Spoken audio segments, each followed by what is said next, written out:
안녕하세요. 행꿈사 마스터키입니다. 얼마 전 유튜브 댓글에 주택을 분양받으셨는데 시행사가 부도났다고 하셔서 이를 어떻게 처리하면 좋을지 문의를 남겨주셨습니다. 그래서 저도 조금 찾아와 봤는데요. 우선 주택법에서는 주택을 선분양하기 위해서는 주택 분양 보증을 받아야 된다고 명시가 되어 있습니다. 주택 공급에 관한 규칙을 보시게 되면 15조 입주자 모집 시기가 있습니다. 사업 주체는 다음 각 호의 요건을 모두 갖춘 경우에는 착공과 동시에 입주자를 모집할 수 있다 라고 명시가 되어 있습니다. 그 중에서 다음 각 목의 어느 하나에 해당하는 기관으로부터 주택도시기금법 시행령 21조 1항 1호에 따른 분양 보증을 받을 것이라고 명시가 되어 있는데요. 거기는 주택도시보증공사랑 보험회사가 있습니다. 그래서 대부분 주택도시보증공사에서 보증을 받게 되는데요. 이렇게 주택을 공급할 때는 주택분양보증을 의무적으로 가입해야 됩니다. 주택은 30세대 이상이면 의무적으로 가입을 해야 되고요. 주택이 아닌 경우에는 건축물 분양에 관한 법률로 규정되어 있습니다. 4조 분양 시기를 보시면 자본시장과 금융투자법에 관한 법률에 따른 신탁업자와 신탁계약 및 대리사무계약을 체결한 경우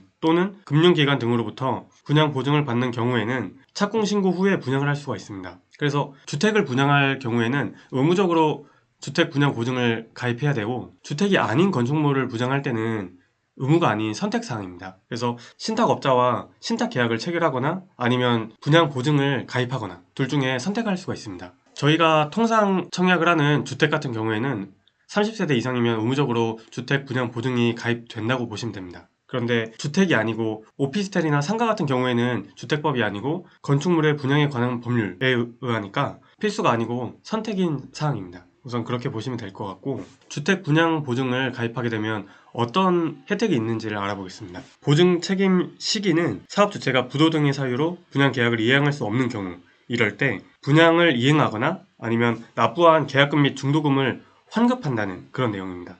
그러니까 주택 분양 보증을 가입하면 시행사나 건설사가 부도가 나더라도 해당 건축을 끝까지 완공할 수 있거나 혹은 계약을 취소해서 계약금 및 중도금을 환급받을 수 있습니다. 그래서 수분양자는 납입한 금액에 대해서 손실을 보지 않을 수 있습니다. 그런데 유의해야 될 점은 이미 납부한 계약금이랑 중도금을 환급받지만 미리 납부한 중도금은 보증 책임 내용이 아니라고 합니다. 그리고 건축을 완공할지 아니면 환급받을지는 개개인별로 신청할 수 있는 건 아니고 전체적으로 의견을 모아서 한꺼번에 진행하게 됩니다. 이쪽을 읽어보시면 주택도시보증공사는 보증사고일로부터 3개월 이내에 채무 이행 방법을 최종 결정합니다. 이 최종 결정이 건축물을 완공할지 아니면 환급할지 그거에 대해서 결정한다는 내용입니다. 분양 계약자가 3분의 2 이상 환급으로 선택할 경우에는 환급 이행으로 결정되며 그 이외의 경우에는 위임된 선택권을 포함하여 분양, 임대 이행 또는 환급 이행으로 결정됩니다. 각 수분양자들은 선택권이 있습니다. 분양을 이행할지 아니면 환급받을지 선택할 수 있는데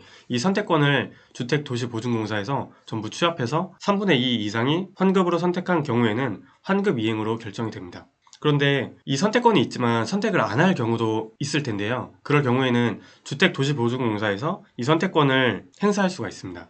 그래서 수분양자들이 행사하지 않은 선택권은 모두 도시보증공사에서 행사할 수 있습니다. 그래서 대신 행사해서 환급으로 결정할지 건축물 완공할지 보증공사에서 선택권을 행사할 수가 있습니다. 보증사고가 발생한 것으로 보는 경우는 주채무자에게 부도, 파산, 사업 포기 등의 사유가 발생한 경우 또는 감리자가 확인한 실행 공정률이 예정 공정률보다 25% 이상 미달하여 분양 계약자의 이행 청구가 있는 경우 또는 감리자가 확인한 실행 공정률이 75%를 초과하는 경우로서 실행 공정률이 정당한 사유 없이 예정 공정보다 6개월 이상 지연되어 분양 계약자의 이행 청구가 있는 경우 시공자의 부도 파산 등으로 공사 중단 상태가 3개월 이상 지속되어 분양 계약의 이행 청구가 있는 경우 이렇게 명시되어 있습니다. 그러니까 건설사가 파산하거나 시행사가 파산하거나 예정 공정률보다 많이 지체된 경우 이 정도로 보시면 될 것 같습니다. 이렇게 사고가 발생하게 되면 보증공사에서 수분양자에게 분양 이행 또는 환급 이행 선택하라는 서면을 발송한다고 합니다. 절차들은 보증공사에서 절차를 밟고 수분양자들은 그 절차에 따라서 행해 주시기만 하시면 될 것 같습니다. 그런데 이거는 주택 분양 보증이기 때문에 재개발 사업의 조합원인 입주권 상태는 보호받지 못합니다. 그래서 분양권만 보호받을 수 있다고 생각하시면 되고 저희가 흔히 생각하는 청약은 보호받을 수 있다고 생각하시면 될 것 같습니다. 더 구체적으로 궁금하신 내용이 있으시면 주택도시보증공사에 들어오셔서 기업보증에서 주택분양보증을 누르시면 상세하게 나와 있습니다. 이쪽에 자주 하는 질문을 클릭하시면 여러 가지 질문이 있는데 이걸 하나하나 클릭해서 보시면 구체적으로 확인하실 수가 있습니다. 지방에서는 지금 미분양 사태가 심각한 걸로 알고 있는데요. 그래도 수분양자들 입장에서는 납입한 금액을 보호받을 수 있으니까 이 점 참고하시면 되겠습니다. 네, 그러면 지금까지 영상 도움이 되셨다면 좋아요, 구독 부탁드리겠습니다.